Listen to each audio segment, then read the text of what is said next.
அனைவருக்கும் வணக்கம். இன்றைய தினம் உங்களை நாங்கள் சிஎன்எல் கலம்பு நியூஸ் லைன் சேனலினூடாக சந்திக்கின்றோம்.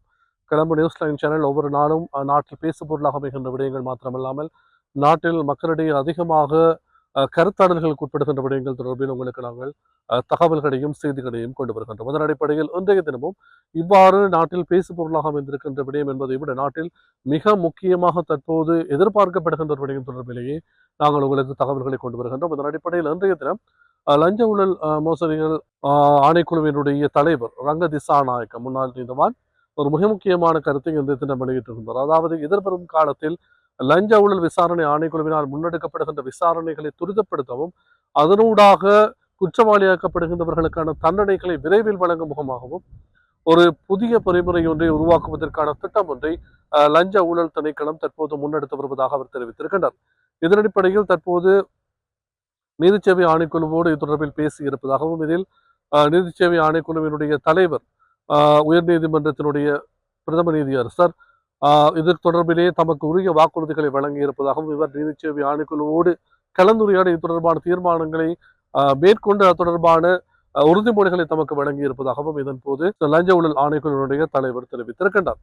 இதன் அடிப்படையில் நாளை முதல் இலங்கையிலே புதிதாக லஞ்ச ஊழல் விசாரணை ஆணைக்குழுவினால் முன்னெடுக்கப்படுகின்ற விசாரணைகளை மேற்கொள்வதற்கான ஒரு மேல் நீதிமன்றம் ஸ்தாபிக்கப்பட இருக்கின்றது. இது நாளை முதல் இந்த மேல் நீதிமன்றம் முதலாவது மேல் நீதிமன்றம் ஸ்தாபிக்கப்பட இருப்பதாக லஞ்ச ஊழல் ஆணைக்குழுவினுடைய தலைவர் தெரிவித்திருக்கின்றார். இது மாத்திரமில்லாமல் நாட்டில் 2 இவ்வாறான மேல் நீதிமன்றங்களை முதற்கட்டமாக நிறுவுவதற்கான நடவடிக்கைகளை எடுத்திருப்பதாகவும் அவர் குறிப்பிடுகின்றார். ஏனென்றால் இலங்கையில் தற்போது காணப்படுகின்ற இந்த லஞ்ச ஊழல் மோசடி விசாரணை ஆணைக்குழு நடவடிக்கைகள் மிக மந்தகதியிலே இடம்பெறுவதாகவும், அதாவது இது தொடர்பிலே நீதிமன்ற நடவடிக்கைகளை பார்க்கின்ற போது ஒருவர் குற்றம் சுமத்தப்பட்டால் அவர் அவர் நீதிமன்றத்துக்கு அழைத்து வரப்படுவதாகவும் பின்னர் அவருக்கு பிணை வழங்கப்படுவதாகவும் அவர் இல்லை என்றால் சில வேளை ஒரு 14 நாட்களோ அல்லது 7 நாட்களோ விளக்கமறையில் வைக்கப்படுவதாகவும் பின்னர் அவர் வெளியே வந்து ஊடகங்களுக்கு இவ்வாறு வாய்ஸ் கட்களை வழங்குவதாகவும் இவ்வாறான ஒரு சம்பிரதாய பின்னணி போகின்ற காரணத்தினால்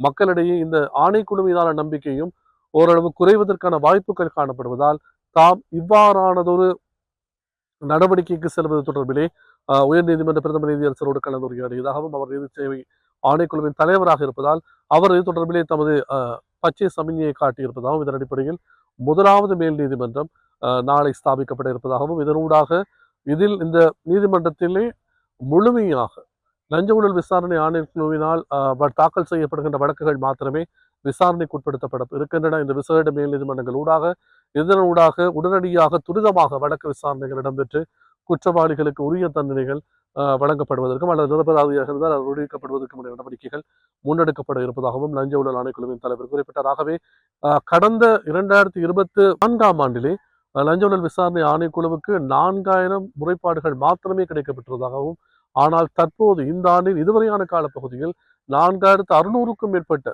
முறைப்பாடுகள் மக்கள் கிடைக்கப்பட்டிருப்பதாகவும் இதனூடாக தமது ஆணைக்குழு மீது மக்கள் வைத்திருக்கின்ற நம்பிக்கை புலப்படுவதாகவும், ஆகவே உடனடியாக மக்கள் நம்பிக்கையை பொய்ப்பிக்கா வண்ணம் தமது நடவடிக்கையை துரிதப்படுத்துவதற்கு தாம் தயாராக இருப்பதாகவும் தெரிவித்திருக்கின்றார். நாட்டில் தற்போது லஞ்ச ஊழல் விசாரணை ஆணைக்குழுவினால் ஒவ்வொரு நாடாளுமன்ற உறுப்பினர்கள் மற்றும் அமைச்சர்களது சொத்து விவரங்கள் கோரப்பட்டிருக்கிற நிலையிலே தற்போது அது தொடர்பிலுமே தற்போது ஒரு பேசுபொருள் உருவாக இருக்கின்றது. இதன் அடிப்படையில் தேசிய மக்கள் சக்தியினுடைய நாடாளுமன்ற உறுப்பினர்கள் சிலர் பலர் தமது சொத்து விவரங்களை கையளித்திருக்கின்றார்கள். இதன் அமைச்சர்களான வசந்த சமரசிங்கம் மற்றும் சுனில் வட்டகல் ஆகியோரின் சொத்து விவரங்கள் தொடர்பிலே பல்வேறு கருத்தாடல்கள் ஏற்படுத்தப்பட்டிருந்தன. அதற்குரிய பதில்களை அவர்கள் வழங்கியிருக்கின்ற சந்தர்ப்பத்தில் மறுபுறம் தற்போது சஜித் பிரேமதாஸ் ஏன் சொத்து விவரங்களை இவ்வாறு கையளிக்கவில்லை என்ற கேள்வி மறுபுறம் எழுந்திருக்கிறது. இந்த சூழ்நிலையில் தான் சஜித் பிரேமதாஸ் தமது சொத்து விவரங்களை டிஜிட்டல் முறைமையினூடாக கையளிக்கவில்லை என்ற கருத்து வெளியாக இருக்கிறது. இதன் அடிப்படையில் இந்த டிஜிட்டல் முறைமையினூடாக தமது சொத்து விவரங்களை கையளிப்பதற்கு இன்னும் கால அவகாசம் தேவை என சஜித் பிரேமதாச கூறியிருப்பதாகவும் தெரிவிக்கப்படுகிறது. மறுபுறம் நாமல் ராஜபக்ச போன்றோரும் தமது சொத்து விவரங்கள் அறிவித்திருக்கின்ற நிலையில் அது தொடர்பிலும் தற்போது பல்வேறு சர்ச்சைகள் எழுந்திருக்கின்றன. இந்த சூழ்நிலையில் மறுபுறம் தற்போது முன்னாள் ஜனாதிபதிகள் தமது வீடு தேடும் பட்டணத்தை இதுவரை கைவிடவில்லை. இதில் தற்போது அந்த ரேஸிலே யாருக்கு முதலில் வீடு கிடைக்கும் என்ற ரேஸிலே மைத்ரிபால சிறிசேன முந்திக் கொண்டிருப்பது போல் தகவல்கள் கிடைக்கின்றன. என்றால் அவருக்கு பத்திரமுல்லை பகுதியில் தற்போது வீடு ஒன்று கிடைத்திருப்பதாக தெரிவிக்கப்படுகிறது. ஏனைய ஜனாதிபதிகள் இருவர் அடுத்தது சந்திரிகா பண்டாரநாயக்க அது மாத்திரமில்லாமல் மஹிந்த ராஜபக்ச ஆகியோருக்கு இதுவரை திருப்திகரமான ஒரு வீடு கிடைக்கவில்லை என்றே தெரிவிக்கப்படுகிறது. ஏனென்றால் மைத்ரிபால சிறிசேனவுக்கு தற்போது பத்திரமுல்லை பகுதியில் ஒரு வீடு கிடைக்கப்பட்டிருப்பதாக தெரிவிக்கப்படுகிறது. எவ்வாறு இருப்பினும் மஹிந்த ராஜபக்ச மற்றும் சந்திரிகா பண்டாரநாயக்க ஆகியோருக்கான வீடு தேடும் நடவடிக்கைகள் தொடர்ந்து முன்னெடுக்கப்படுவதாகவும், அவ்வாறு வீடு ஒன்று கிடைக்கும் பட்சத்தில் அவர்களும் மீண்டும் கொழும்புக்கு வருவதற்கான ஏற்பாடுகள் முன்னெடுக்கப்படுவதாகவும் தெரிவிக்கப்படுகிறது.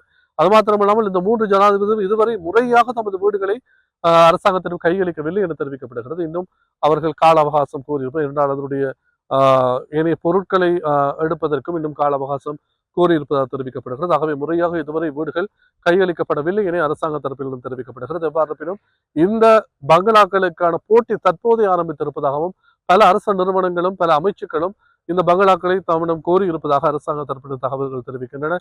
இதன் அடிப்படையிலே அதிக இதுக்கு தொகையை வழங்குவதற்கு முன்வருகின்ற அமைச்சுக்கோ நிறுவனத்துக்கோ இந்த கட்டடங்களை வழங்குவதற்கு தயாராக இருப்பதாக அரசாங்கம் தெரிவித்திருக்கிறது. பொறுத்திருந்து பார்ப்போம் இதற்கு யாருக்கு இந்த வீடுகள் கையளிக்கப்பட போகின்றன என்பது. எவ்வாறு இருப்பினும் மேலும் பல தகவல்களை உங்களுக்கு நாங்கள் கொண்டு வருவதற்கு தயாராக இருக்கின்றோம்.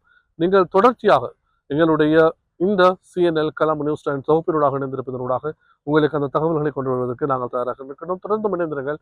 இது போன்ற தகவல்களை பெற்றுக்கொள்வதற்கு நீங்கள் எங்களுடைய கலம் நியூஸ் லைன் எங்களுடைய யூடியூப் சேனலை சப்ஸ்கிரைப் செய்யுங்கள்.